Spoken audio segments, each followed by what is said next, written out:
Listo, ya estamos grabando.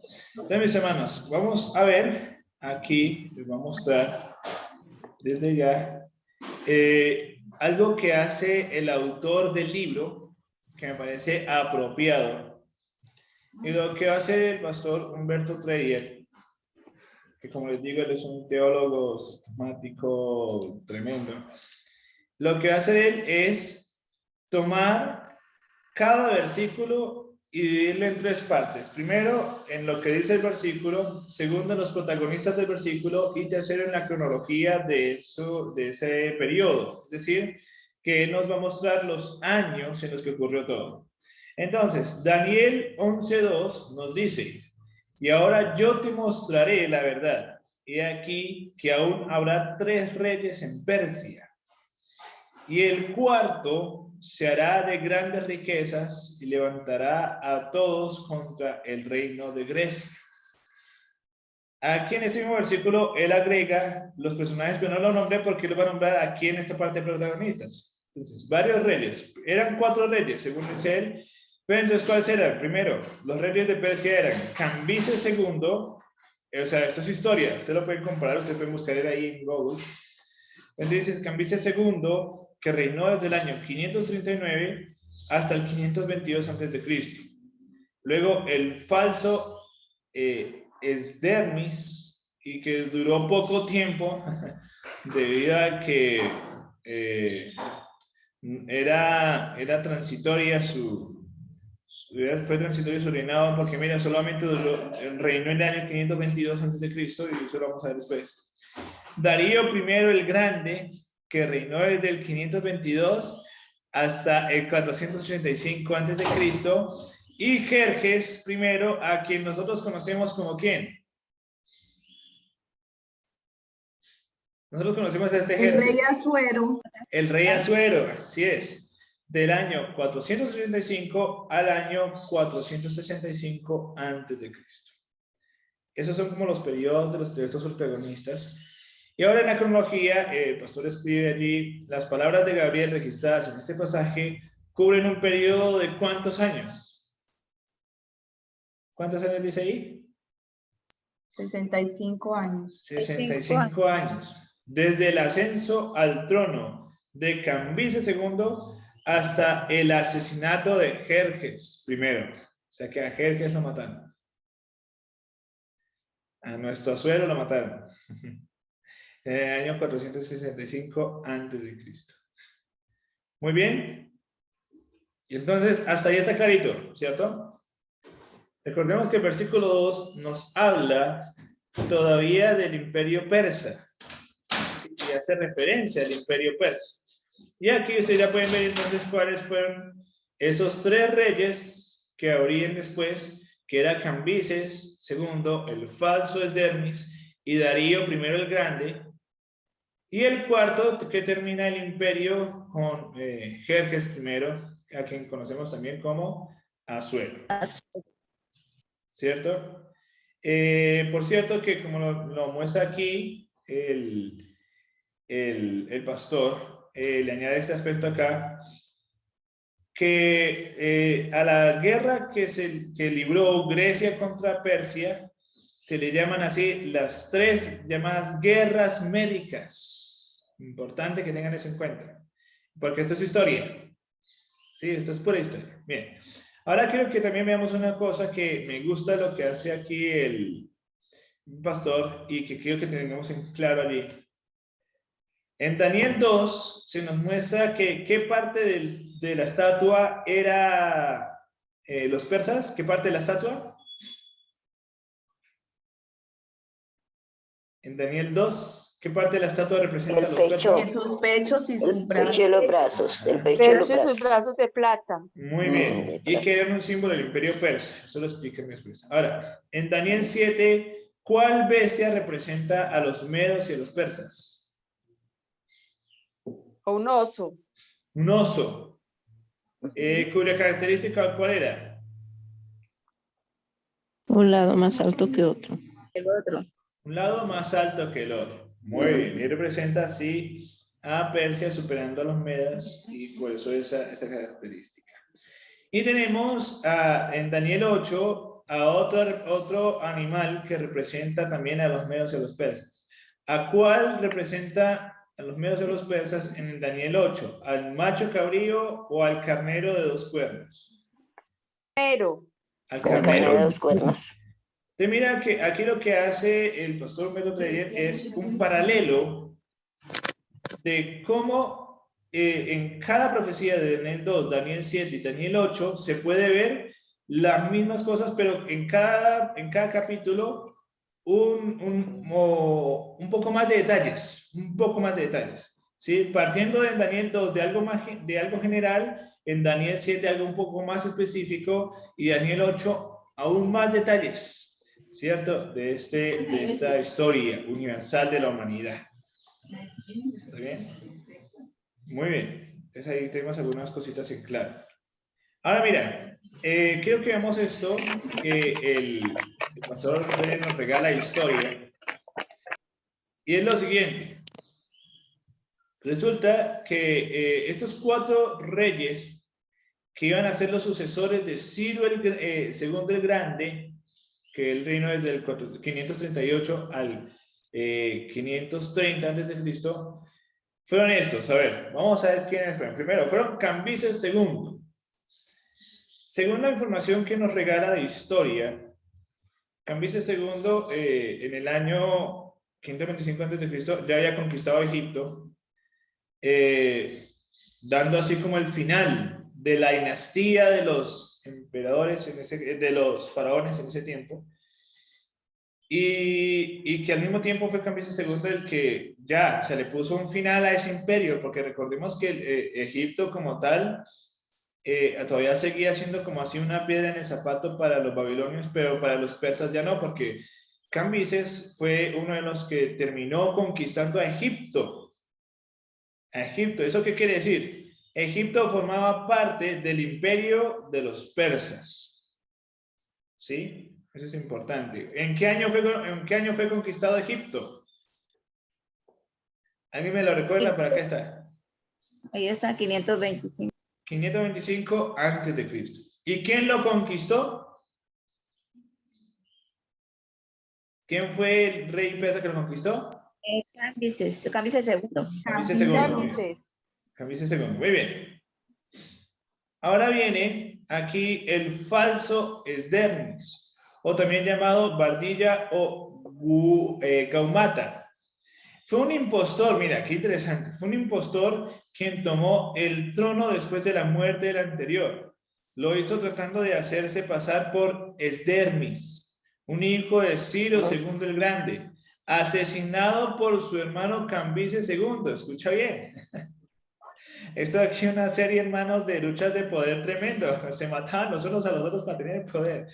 Pero el Cambises II mató a su hermano Esmerdis para poder obtener el reino de Ciro II el Grande. Ahora, cuando muere Cambises II, este sujeto que se llama Bardilla o Gaumata se hizo pasar por Esdermis en el año 522 a.C. De ahí que se le conoce como el falso Esdermis. El 525 no es el 522. Se hizo pasar por el falso Esdermis. Obviamente esto se percibió rápidamente y es cuando entonces llega Darío I el Grande a reinar. Luego, después de descubrirse pues la falsa presencia de ese Esmerdis, ¿no? Ahora, en el año 522, cuando Darío comienza allí, dice aquí el pastor nos regala un poco de historia, que fue el fundador de una nueva dinastía en Medo-Persia e iniciador de un prolongado e infructuoso intento medo-persa de conquistar Grecia y Macedonia, las así llamadas guerras médicas, de las cuales solo condujo la primera, porque luego murió.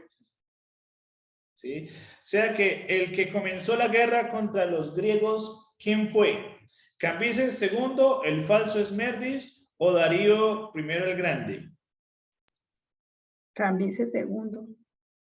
No, el que comenzó la guerra contra los griegos. ¿Quién fue? Darío. Darío. Él fue el rey que comenzó con las famosas guerras médicas contra los griegos. O sea, fue hasta Darío que comenzó esa guerra.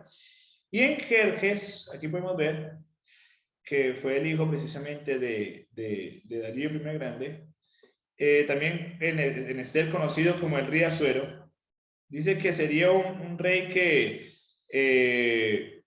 sería grande, haría grandes cosas y se levantaría entonces contra el imperio de los griegos, y fue el que condujo tanto la segunda como la última guerra médica cuando ya fue derrotado los medos y los persas. Ahora mira lo que dice aquí.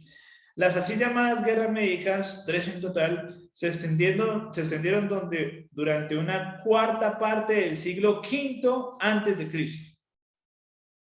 La primera de estas campañas militares fue lanzada por Darío I el Grande a mediados del año, ¿qué año? 490. 490, muy bien, y terminó en septiembre, aquí falta una P, de ese año con la derrota de los invasores medo-persas en la batalla de Maratón. ¿Alguien recuerda quién fue Maratón? ¿Alguien recuerda la historia de Maratón? Sería bueno que la estudiara. Maratón no es el nombre de una carrera nada más, era el nombre de un griego, ¿sí? Y se le llama Maratón porque él salió corriendo precisamente para avisar a Atenas, a hacer unas cosas. Y usted puede mirar la historia, ¿no? Dice que no muy lejos de Atenas, listo. Darío I el Grande murió 6 años más tarde sin haber logrado vengar esa vergonzosa derrota a manos de los atenienses. Muy inferiores en número y en equipo militar. Los griegos eran muy expertos en el arte de la pelea, ¿no? Por lo mismo, en su lecho de muerte, solemnemente encomendó a su hijo Jerjes la eliminación de esa afrenta. Ahora, según lo que dice la historia, y que el pastor nos regala ese dato, Jerjes primero intentó cumplirla en 2 ocasiones, resultando derrotado en ambas. Para la primera logró la alianza de un considerable número de naciones y pueblos, nada más de 40 naciones. ¿Y cuánta gente, hermanos, ahí? ¿Cuánta gente hubo?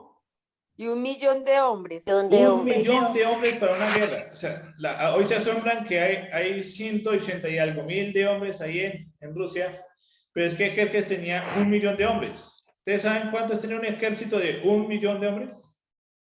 5 veces más Ajá. de lo que tiene Rusia. Así es. ¿Y esto quién lo dice? Mira, el pastor nos regala el dato que eso lo contó el historiador Herodoto. ¿Sí? Ahora, resulta que además de esto, durante la Segunda Guerra Médica, luego de la victoria del paso de las Termópilas, los medopersas y sus aliados experimentaron un descalabro naval mayúsculo en la batalla de la bahía de Salamina, frente a El Pireo, el puerto de Atenas, en el año 480 a.C. O sea, 10 años después de lo que había pasado antes, porque lo que sucedió antes fue en el año 490, ¿no? Ahora, la tercera parte de estas guerras culminó con la victoria griega en Platea y la expulsión definitiva de los medopersas de Grecia. Aquí nos regala también un dato que dice, unos 6 años más tarde, Jerjes su Asuero habría de casarse con la joven judía Esther y próximamente 8 años después, en el 465, moriría asesinado. O sea que aquí también conocemos un poquito de qué fue lo que pasó con Esther después, ¿no? Así que bueno, mis hermanos, ¿cómo ven la historia hasta el momento? ¿Está clara o no está clara? Muy interesante. Muy interesante. Qué bueno, porque tenemos que entender eso, ¿no? Que todo se va cumpliendo así en la historia. ¿Está bien? Ahora mira, lo interesante de esto, o de saber todo esto, es que nos va mostrando cómo fue que empezó a ocurrir todo lo del imperio griego, ¿no? E incluso aquí ya el pastor va a meter, si ustedes quieren conocer más, pueden leer todo el libro, les invito, pero quiero que llegar a estas partecitas que él resalta. Y es que yo, mis hermanos, no me inventé lo de que Alejandro Magno fuese el rey, el primer rey o el rey valiente, se llama un rey valiente, sino que mira, históricamente, aquí cuando dice en el versículo 2 que se levantará un rey valiente, el cual dominará con gran poder y hará su voluntad, resulta que el pastor Metodista nos coloca aquí como historia que el primer rey o se llama así como el rey valiente, se llama Alejandro III Magno, hijo de Filipo ¿qué? Segundo, ¿no? Ahora, Filipo II no era rey, sino que era el caudillo macedónico que él empezó a dar forma al imperio greco-macedónico, pero el que comenzó y el que consolidó ese reino de los griegos se llama Alejandro III Magno, o Alejandro Magno, también conocido así, ¿no? Ahora, según esta explicación, lo que Gabriel está diciendo allí a Daniel es que le está como dando o le deja un vacío histórico de unos 130 años después de la muerte de Jerjes. O sea, Jerjes muere y lo que hace Gabriel es, después de la muerte de Jerjes, deja como ese espacio vacío de historia, pero ustedes lo pueden encontrar gracias al acceso a la tecnología hoy, pero hay un vacío en la historia hasta que llega entonces Alejandro Magno a reinar, siendo entonces él la muerte, pero sabemos que este joven rey Alejandro III Magno muere prematuramente 13 años más tarde debido a una enfermedad. ¿Está bien? ¿Cuándo muere Alejandro Magno? Él muere en el año 323 antes de Cristo. ¿Bien? Ahora, vamos a ver en qué, esto es un recorderis de lo que hemos visto hasta ahora. En la estatua de Daniel 2, ¿cuál es el metal que representa a los griegos? ¿Y qué parte de la estatua representa a los griegos? Las El piernas y los vientre y los muslos. El vientre y los muslos. de hierro. No, De de bronce. No, de de bronce, de bronce. bronce. Muy bien, muy bien. De bronce. bronce. En Daniel 7, ¿cuál es el animal o la bestia que representa a los griegos? Un leopardo. Un leopardo, que tenía ¿qué cosas? Cuatro costillas en la boca. No. No. Tenía 4 alas de ave Cuatro en su alas. espalda y 4 cabezas. ¿Cierto? Representando así que aunque comenzaría fuertemente, luego se iba a dividir el reino en 4 partes, pero no tan fuerte como lo fue con Alejandro Magno. Y cuyos generales eran sus nombres Casandro, Lisímaco, Seleuco y Ptolomeo. Muy bien. Hasta ahí vamos bien. Y en la profecía que está narrada en Daniel 8, ¿quién representa al imperio griego? Un macho cabrío. Un macho cabrío que comenzaba con un cuerno notable y luego ese cuerno se partió, se quebró y se dividió en 4. ¿Cierto? Que curiosamente son el número total de los 4 generales que tenía Alejandro Magno. Muy bien. Ahora, un poco de historia aquí que nos regala el pastor es que el rey valiente no es otro que el macedónico o el macedonio Alejandro III el Grande, más conocido como Alejandro Magno, que reinó del 336 al 323 antes de Cristo. No sé si se están dando cuenta, pero ya nos estamos aproximando al final del antes de Cristo. Eso va a estar bueno, hermanos. O sea que no se pueden perder porque esto va a estar bueno. Era un joven, imagínense, según la historia, había cumplido apenas 20 años cuando comenzó a reinar, cuando asesinaron a su padre Felipe II, el rey de Macedonia, ¿no? Felipe II había concebido, dice la historia, el plan de destruir el imperio medo-persia, o sea, fue él quien había logrado destruir algunas cosas, pero antes de iniciar su campaña de conquista, quiso asegurarse el respaldo de los griegos. Al negárselo estos, los derrotó en Queronea, la batalla en la que Alejandro todavía adolescente, o sea, todavía no ha llegado allí, tuvo una acción decisiva al frente de la caballería macedónica. Un congreso panhelénico, es decir, con representantes de todas las ciudades griegas, celebrado en Corinto, le brindó a Filipo II el apoyo que buscaba. Alistado ya su ejército y cuando se prestaba a cruzar el estrecho de Helesponto con su ejército, Felipe II fue asesinado. O sea que no logró cumplir con su propósito, ¿no? Ahora, aquí, según lo que dice también la historia, era que nadie pensaba en que Alejandro Magno llegaría a ser el sucesor. O sea, ven lo tremendo aquí. Nadie pensaba que Alejandro podría llegar a ocupar el trono que su padre había dejado, ¿no? Y es así que, como en la lucha de todo poder, los griegos se sublevaron contra el control macedónico.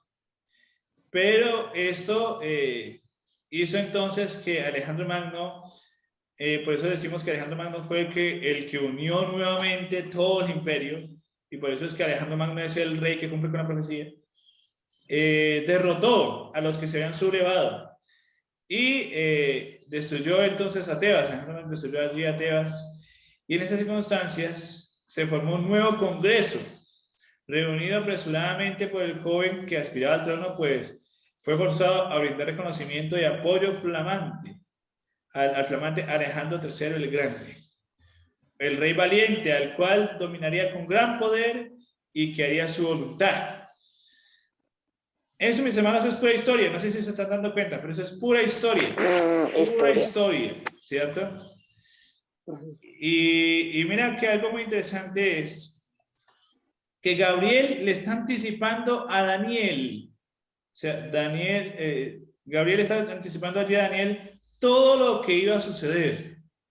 Todo lo que iba a suceder con la llegada o la derrota del imperio persa y la llegada del imperio griego como el imperio dominante o el imperio mundial, ¿sí? Recordemos que los persas no es que hayan sido destruidos todos, sino que dejaron de ser un imperio, el imperio mundial. Ahora los que pasaban a tomar el imperio mundial era la nación griega. ¿Hasta ahí está claro? Claro que sí. Ministro, yo ya tenía una pregunta, pero no se la pude hacer. La historia de Esther está dentro de esta profecía, fue la misma, ocurrió en este mismo tiempo. Repíteme, hermana, la pregunta, ¿verdad? Usted sabe cuando Esther, ¿verdad? Que iban a mandar a matar a los judíos, ocurrió en este tiempo, en este mismo... Bueno, cuando Alejandro está en el reinado, no, fue en el reinado de su padre, de Filipo II. Fue en el reinado de Filipo II, pero recordar que a Azuero lo asesinaron. A él lo mataron.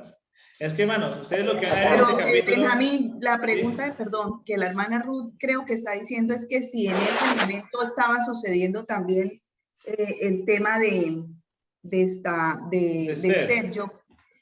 Yo creería que lo de Esther fue antes y luego muchos años después pasaría esto, porque dices que ahí fue donde asesinaron al rey Asuero. Y ya el pueblo judío creería que ya, no sé si estaban todavía ahí. O sea, sí, completa la pregunta, sino que yo le estoy diciendo es que durante el reinado de Alejandro Magno no sucedió esto. O sea, ya había ocurrido antes, en la última guerra médica de Jerjes. O sea, ya había ocurrido antes porque recordemos que Filipo II fue el que logró ganar la batalla allí, que era el papá de Alejandro Magno. Fue durante el reinado de este rey, Filipo II. ¿Está bien? Que ocurrió todas esas cositas. Incluso antes de él. A ver, vamos a mirar, vamos a retroceder un poco. La historia, aquí está, miren. Jerjes murió en el año 465 y él murió asesinado. Jerjes, que también es la historia de Azuero, o sea que fue antes del 465. Pero con Alejandro Magno, cuando comienza su reinado, eso ya es en el año 300, después de 300, ya les digo, fue en el 331, como tal, cuando comenzó Alejandro Magno, o Alejandro III Magno, a reinar. Y si ustedes miran la fecha, recuerdan que nosotros hemos dicho que el año 331 al año 168 ha sido la profecía de la estatua, de la bestia, de Daniel 7 y del carnero de Daniel 8. ¿Sí vemos? ¿Hay alguna pregunta hasta aquí, hermanos?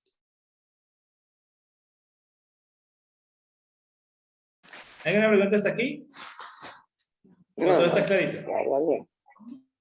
Bueno, mis hermanos. Entonces, aquí podemos observar que lo que estamos viendo es el cambio de poder después de la muerte de Filipo II y que Alejandro Magno toma con rapidez. Él ve necesaria tomar con rapidez el orden del imperio porque se le habían sublevado y derrotó a los que se habían sublevado y formó el Congreso o el Senado allí de una forma rápida también porque necesitaba reconocer eso, recibir ese reconocimiento como tal, y allí, debido a esa rapidez, es que Alejandro Magno se le llama así tal también como Alejandro Magno, y las guerras que él libraría después sería reconocido así. Debido a esa rapidez del imperio griego en su formación, es que este imperio sea nombrado o sea representado en Daniel 7 como un leopardo.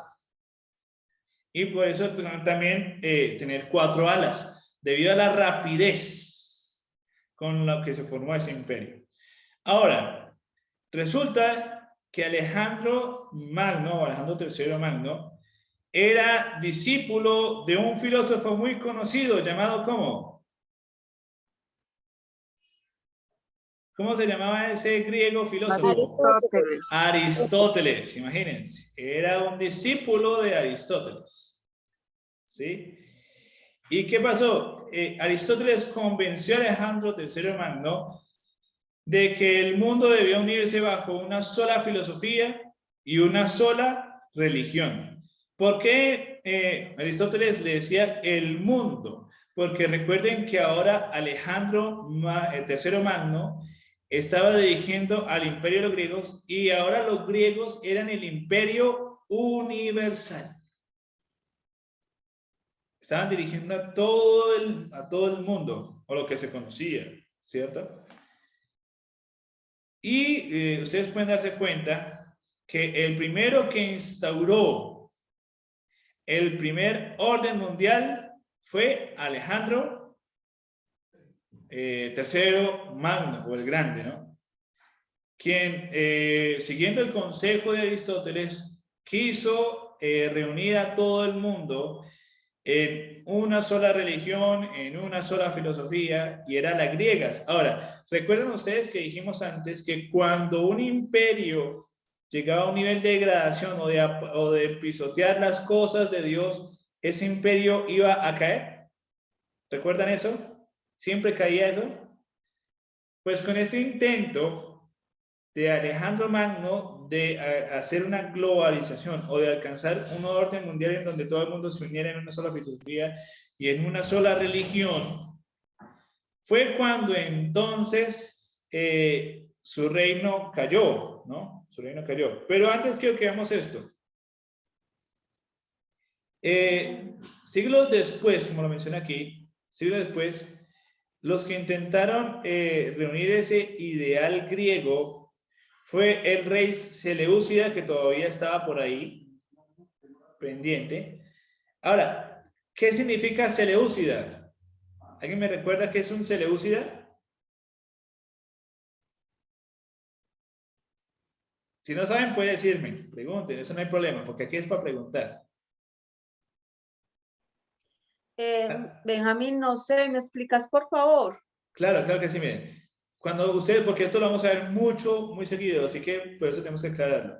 Cuando se dice el rey Seleucida, Antíoco IV Epífanes, se habla de los descendientes del general llamado Seleuco.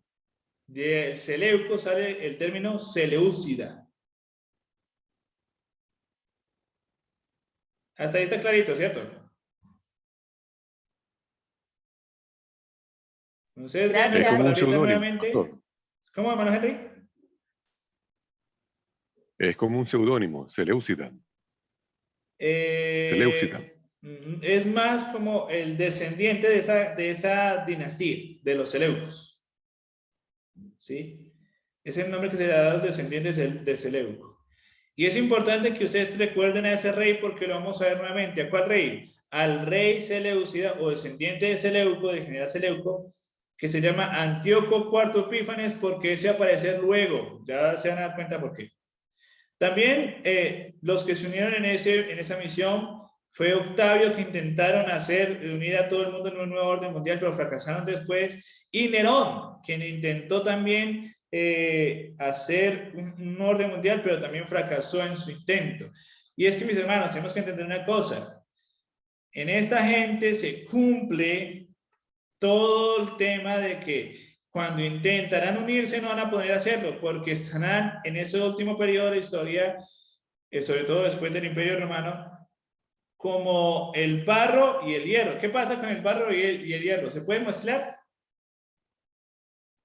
No se pueden No, mezclar. no se pueden. Por esa razón, mis queridos hermanos, hoy en día no puede haber una unión mundial debido a que no, es imposible que se mezcle. Y aunque lo intenten con alianzas, aunque se unan a la OTAN, aunque se unan a diferentes mecanismos, nunca se van a poder unir porque siempre hay una razón para dividirse. Siempre. Hoy estoy yo hablando de presente. Siempre va a haber una razón para dividirse. Toda esta gente intentó formar sus imperios y aunque duró por un tiempo, después caían y caían. Y caían. Todo eso es historia. Ustedes pueden ver aquí algunos que también estuvieron en ese periodo, pues, de todas esas personas. Pero quiero que ustedes vean, después puedan leer eso, ¿no? Ustedes pueden leer todo esto es historia, mis queridos hermanos. Todo esto es historia que ustedes pueden ver aquí. Pero quiero que lleguemos a esto que los voy a dejar a ustedes como la parte de ¿cómo se le llamaría eso? Propaganda para la próxima semana. Y este versículo 4 nos dice, pero cuando se haya levantado Alejandro III el Grande, su reino será quebrantado y repartido hacia los 4 vientos del cielo. ¿Eso qué quiere decir? Hacia los 4 puntos cardinales. Ahora, Casandro al oeste, Lisímaco al norte, Seleuco al este y Ptolomeo al sur. ¿Por qué? Porque recuerden que después de que Alejandro Magno muere y que muere joven, ¿cierto? Lo que pasó fue que estos 4 generales mataron a toda la familia de Alejandro Magno. Los mataron. ¿Para qué? Para que estos 4 generales pudieran tomar el poder. Y cuando dicen hacia los 4 vientos, ya sabemos que entonces Casandro tomó al oeste, Lisímaco al norte, Seleuco al este, perdón, y Ptolomeo al sur. Ptolomeo siempre fue al sur, ¿sí? Y luego, lo que vamos a observar en la historia de Daniel 11 es que Ptolomeo y Seleuco se van a unir para matar a Lisímaco y a Casandro y tomar el poder así mundial, en donde Seleuco se tomó el norte y Ptolomeo se quedó en el sur. Y así se dividió el imperio en 2. Pero si quieren conocer un poco más sobre las historias de estos reyes y de todo esto y qué fue lo que sucedió después de la muerte de Alejandro Magno, no se pierdan nuestro estudio de la próxima semana, que nos va a ayudar a entender un poco más acerca de la historia, de qué fue lo que sucedió después con la llegada de esos generales al poder y la muerte sangrienta de la muerte de la familia real de Alejandro Magno. Alejandro, hermano, Alejandro murió a los 29 o 32 años, no recuerdo bien. Sí, murió jovencito. Lo que sí podemos decir es que se murió joven, enfermo, pero murió así. Después fue que los generales mataron a toda la familia de él para que no reinaran. Y hermanos, les voy a hacer una pequeña advertencia. En todo el capítulo de Daniel 11, a partir de ahora, ustedes lo que van a ver es puro derramamiento de sangre. Porque eso fue lo que ocurrió. un rey matando a otro rey para obtener el reino del norte, y luego los que quedaron del norte se levantaron y para vengar al que habían matado fueron y mataron al del sur. Mejor dicho, hermanos, ustedes lo que van a ver aquí es eso. Pero muy pronto van a ustedes ver algo muy interesante que va a ir ocurriendo en el paso de la historia. ¿Y qué quiero demostrar con esto que estoy mostrándoles aquí? Porque ya tengo que concluir. El propósito de lo que yo les estoy diciendo, mis queridos hermanos, es que entendamos que Dios le estaba adelantando a Daniel todo lo que iba a suceder con el imperio griego. Todo. Le estaba adelantando a Danielito eso. ¿Con qué propósito? Con el propósito de que Daniel entendiera que iban a suceder ciertos cambios en la historia hasta que llegara un reino que iba a derrotar a los griegos, que van a aparecer en este capítulo, en el cual iba a destruir o quitarle el imperio mundial a los griegos y se convertiría en el reino imperial y mundial, que era el imperio romano. Y precisamente eso es importante, ¿por qué? Porque después ustedes se van a dar cuenta que fue en el periodo del imperio romano que el Mesías príncipe tenía que Morir. que morir. ¿Por quiénes? Por todos nosotros. Y cambió la historia. Y ahí fue cuando cambió la historia. La historia. Hermanos, estamos llegando a casi ese periodo, pero quiero que entendamos una cosa. Entender esta historia nos va a ayudar a entender que cuando nosotros vemos que el rey del norte y el rey del sur y todo eso, no se están aplicando a naciones de ahora.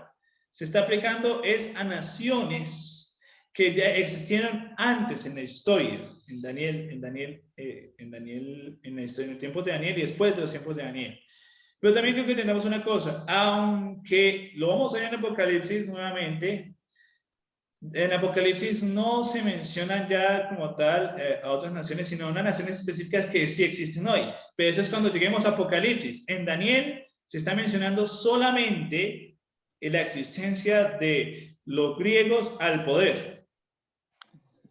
Y aunque muchas personas puedan interpretar y decir que es que el rey del norte de Daniel es otra nación europea y que el rey del sur es otra nación y que eso va a ocurrir, hermanos, recuerden que ninguna nación europea está dentro de las profecías finales de la historia. Y ustedes ya se van a dar cuenta por qué. Y les voy a dar una esperanza también. Rusia no forma parte de la profecía. Les digo eso, así que no tengan miedo, no tengan temor. Rusia no va a poder hacer nada, porque el que mandará, y hasta proféticamente está hablando en Apocalipsis, el que va a mandar la parada en los tiempos finales no es Rusia, no va a ser China. Es Estados Unidos. No va a ser Venezuela. Y Roma. Es Estados Unidos y siempre ha sido Estados Unidos. A ver, les voy a dar un ejemplo. ¿Quién tiene dominando en estos momentos a Colombia? Si ellos dan una orden, Colombia les tiene que hacer caso. ¿Quién es el país al cual Colombia le hace caso? Estados Unidos. Estados Unidos. De Centroamérica, ¿qué país de Centroamérica no le hace caso a Estados Unidos? Todos. Y Cuba, Venezuela, Nicaragua y los países de izquierda. Los que son de izquierda, sí. Pero aún Los así, que no le hacen caso es Venezuela. Venezuela es que está en contra de nosotros también. Sí, pero quiero que veamos una cosa. Aún cuando ellos se pretenden rebelar contra él, si son muy alzaditos, él les aplica las sanciones económicas, que es lo que le están aplicando en ese momento a Rusia. Y si Estados Unidos le aplica sanciones económicas, ¿qué pasa con esos países? caen, se van cayendo. Caen. ¿Por qué? Porque recuerden que Estados Unidos es el que tiene el poder ahorita. Estados Unidos es la superpotencia. Y eso lo vamos a ver reflejado un poquito más cuando estudiemos Apocalipsis. Pero por lo pronto, en Daniel eso no aparece. Benjamín, es que yo digo que debemos de tenerle como un poquito de respeto, pero a Estados Unidos. No. Así es. Lo que pasa es que Estados Unidos es una superpotencia.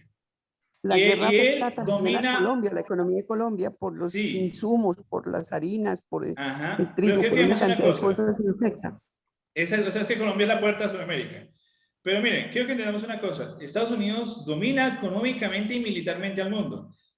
Y es tanto así que los países donde él tiene alianzas hay, además de sus embajadas, hay también batallones de ellos. O sea, en Colombia hay lugares donde ellos pueden tener a sus ejércitos, es un paso para eso. ¿Pero por qué? Porque tenemos que recordar, y ustedes se van a dar cuenta de por qué estoy hablando tanto de Estados Unidos, porque es que aquí no estamos, en Daniel no se está hablando de Estados Unidos. En Daniel no se está hablando de otra cosa. En Daniel se está hablando es de otros países que ya cumplieron la historia. ¿Y por qué hago referencia entonces a Estados Unidos? Porque, mis hermanos, tenemos que separar la historia de Daniel de la historia de Apocalipsis. Y es importante. Es importante, ¿por qué? Porque Apocalipsis es lo que continuó después de Daniel, de lo que se le reveló a Daniel.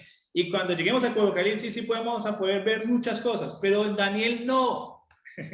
Y quiero que entendamos eso. En Daniel no. ¿Por qué? Porque Daniel no conocía todavía al Imperio Romano. Recuerden que apenas llegó hasta los medos y los persas. Que gracias, Dios le reveló, no solamente a Daniel, sino para nosotros, que esa profecía abarcaba muchas cosas más. Pero también esa es la razón por la cual Gabriel le dice a Daniel, selle este libro, porque este libro es para los tiempos que finales. Séllelo. Y cuando dice séllelo, es que lo que está en este libro no se cumpliría en los tiempos de Daniel, sino que se cumpliría hasta después. Y ahí es la razón de por qué Dios le reveló este mensaje a su discípulo Juan cuando estaba preso en Patmos. Para que a través de lo que revelase el libro de Apocalipsis a Juan, pudiese alcanzar el mensaje ya después de lo que continuó con la profecía y lo que va a suceder ya en los tiempos finales, y ahí sí va a aparecer Estados Unidos. Pero en Apocalipsis, en Daniel, no. Quiero que entendamos eso claro. En Daniel no aparece. No era para ese tiempo. No era para ese tiempo. O sea, Benjamín, que prácticamente el libro de Apocalipsis es muchísimo más importante que el libro de Daniel. Pues igual el libro de Daniel es importante, pero Apocalipsis es mucho más importante para el tiempo final.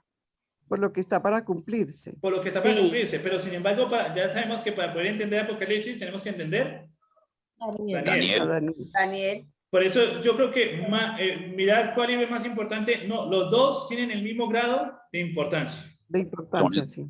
Tienen igual importancia porque tienen conocimiento, aunque sea anterior, pero tienen conocimiento para poder nosotros entenderlo de Apocalipsis. Exacto. ¿Por qué? Porque recordemos que Daniel y Apocalipsis nos están enseñando una cosa, que Dios tiene el control del pasado, del presente y del futuro.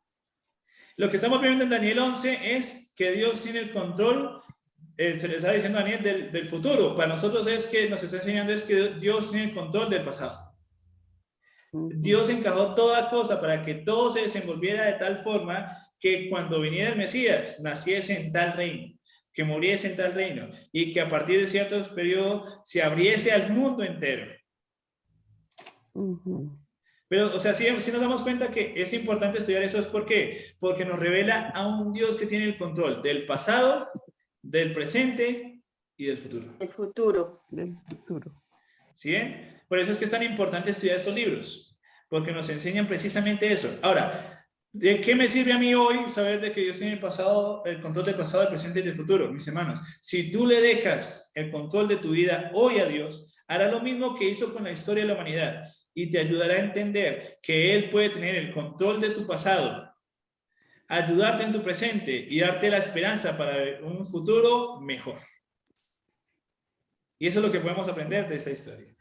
Pero mis hermanos, el tiempo se me fue. Ver, hermano, sí. Lo que podemos ver bien muy claro es la parte, digamos, la parte espiritual que Dios nos muestra a través de estas profecías, ¿sí? Que es lo que a Dios le interesa. Le interesó en el pasado, le interesa ahorita y para el futuro. Es la salvación del hombre, ¿sí? Mostrándole todo ese recorrido, ¿sí? Ese recorrido que es la salvación del hombre. La historia universal la podemos estudiar o la estudiamos ya los viejos como yo, la estudiamos en el colegio, ¿sí? Y de pronto con mucha más amplitud en la Sí, guerra de las guerras médicas, las guerras de todos esos países en el mundo. ¿Sí? Eso lo estudiamos nosotros, la historia lo tiene registrado, pero como lo que digo yo, como parte política y social y económica. Así es, así es. Y tenemos que entender una cosa. Daniel nos muestra a Dios trabajando en la historia. Estando ahí, mostrando toda la historia. Dios sabía todo lo que iba a suceder de antemano que sucediera. Dios sabía que Alejandro Magno iba a morir y que nadie de su familia iba a reinar porque lo iban a matar. Entonces, por eso le puso el leopardo de 4 cabezas. Sí, por eso el cuerno se iba a dividir en 4. Porque Dios sabía todo y se lo estaba haciendo entender de antemano ahí a Danielito. Mi hermano Benjamín. Sí. Hermano José. Sí, buenos días. Entonces el libro de Apocalipsis es el complemento del libro de Daniel, ¿no? Sí, él continuará. Ahí va ampliando más, va dando más. Y amplía más y llega no solamente hasta cierto tiempo, sino hasta nuestros tiempos y más allá de nuestros tiempos. Sí, pasa hasta la eternidad. Por eso es que es tan importante. Y no se puede estudiar Apocalipsis sin estudiar antes Daniel por esa razón. Porque Daniel es el comienzo de todo, de toda la profecía de los tiempos finales. Y si tú estudias esta profecía y comprendes la importancia de eso, mis queridos hermanos, vamos a andar seguros cuando empiecen a suceder todas las cosas de Apocalipsis. Que hayan sucedido algunas, pero cuando empiecen a suceder ya los acontecimientos finales previos a la venida de Cristo. Y no nos va a coger como el ladrón en la noche, sino que cuando empiecen a suceder las cosas estaremos seguros de que nuestro Señor está pronto a venir. Y quiero dejarlos esto, mis hermanos. De antemano les pido perdón por haberme pasado el tiempo, pero espero que haya quedado clarito esta partecita. Muy interesante, demasiado. Ojalá tuviésemos más tiempo para escucharle y conocer más. Pero bueno, vamos a orar